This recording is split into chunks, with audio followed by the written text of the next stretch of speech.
Keberuntungan atau kesialan adalah soal bagaimana kita mengarahkan orientasi kemana kita menghadapkan wajah kita.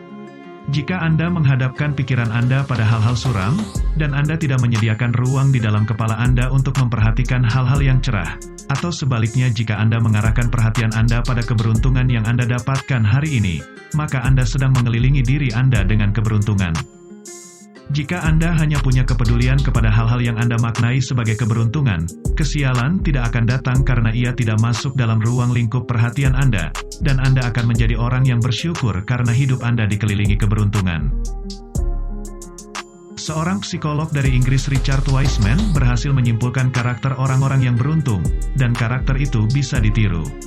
Menurut Richard Wiseman, keberuntungan itu ada polanya, bisa dipelajari, dan dipraktekkan. Psikolog ini ingin meneliti mengapa orang yang selalu beruntung, berada di tempat yang tepat, di waktu yang tepat pula. Richard Wiseman mengumpulkan data 400 orang, separuh menyatakan selalu beruntung, dan separuhnya lagi menyatakan selalu sial. Setelah melakukan banyak percobaan, dia percaya bahwa sekarang bisa dipahami mengapa orang lebih beruntung dibanding yang lain. Ia memulai penelitian dengan memasang iklan di koran nasional dan majalah. Dia meminta orang yang selalu beruntung atau tidak beruntung untuk menghubunginya. Selama bertahun-tahun sekitar 400-an orang, pria dan wanita dari 18 tahun sampai 84 tahun datang kepadanya. Orang beruntung itu dari berbagai macam latar belakang. Misalnya Jessica, ilmuwan forensik berusia 42 tahun, dia mengatakan, "Saya memiliki pekerjaan yang saya cita-citakan, 2 anak yang menyenangkan, dan pria yang saya sangat cintai. Luar biasa jika memandang masa lalu saya. Saya sadar bahwa saya selalu beruntung di semua hal." Sebaliknya, Caroline, perawat berusia 34 tahun, merasa sebagai orang yang selalu sial. Ia cenderung mudah mengalami kecelakaan. Saat berjalan ia terkilir karena terperosok ke lubang jalan. Suatu hari tulang belakang cedera karena jatuh. Sampai saat belajar menyetir, ia menabrakkan mobil ke pohon. Ia juga tidak beruntung dalam urusan asmara dan merasa selalu berada di tempat yang salah pada saat yang salah. Bertahun-tahun Richard Wiseman mewawancarai orang-orang ini, dan mereka diminta mengisi buku harian, melakukan tes IQ, dan mengundang mereka ikut dalam sejumlah percobaan. Hasilnya, menurut Richard Wiseman, orang-orang itu memang tidak tahu mengapa mereka selalu beruntung atau selalu sial.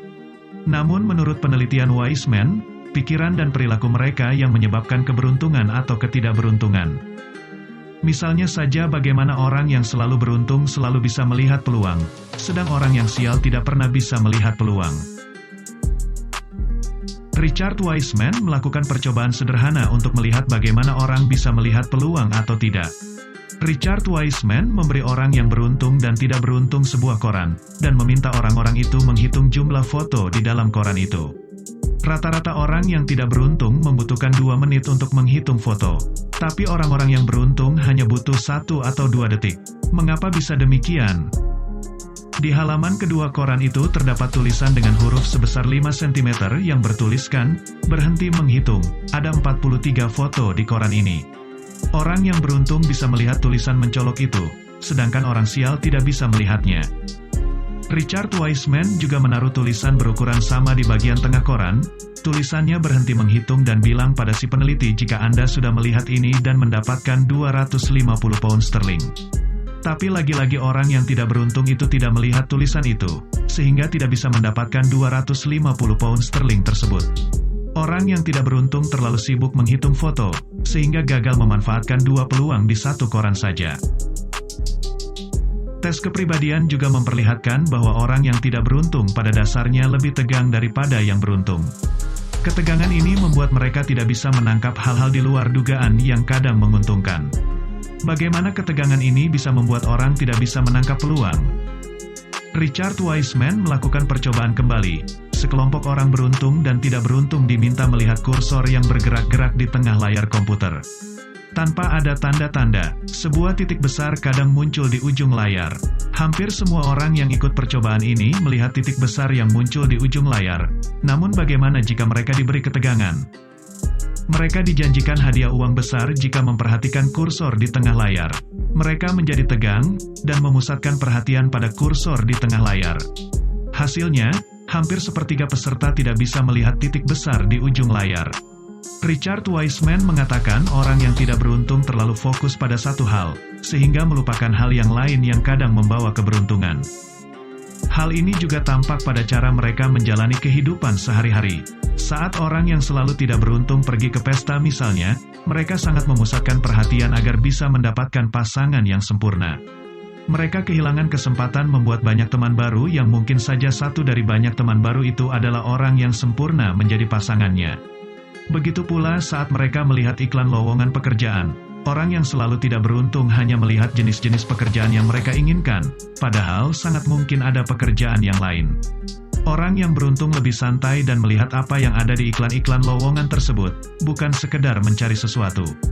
Berdasarkan kesimpulan riset yang Richard Wiseman lakukan, ternyata orang-orang itu selalu beruntung karena hal-hal berikut.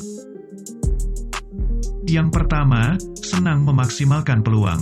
Mereka menjalani hidup dengan enjoy, tidak terburu-buru, dan lebih santai.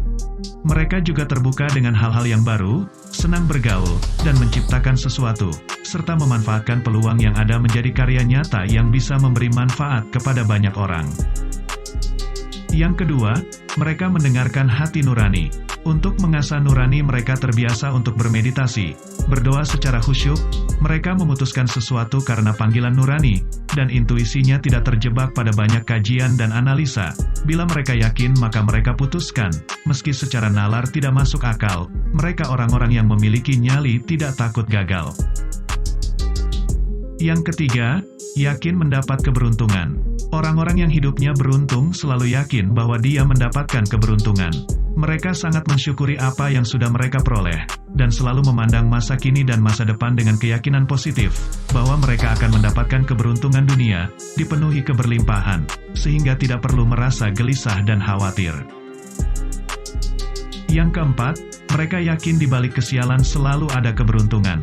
Mereka selalu melihat ada hikmah di balik musibah dan kesialan. Selalu ada pelajaran positif yang bisa diambil dari setiap kejadian termasuk kesialan.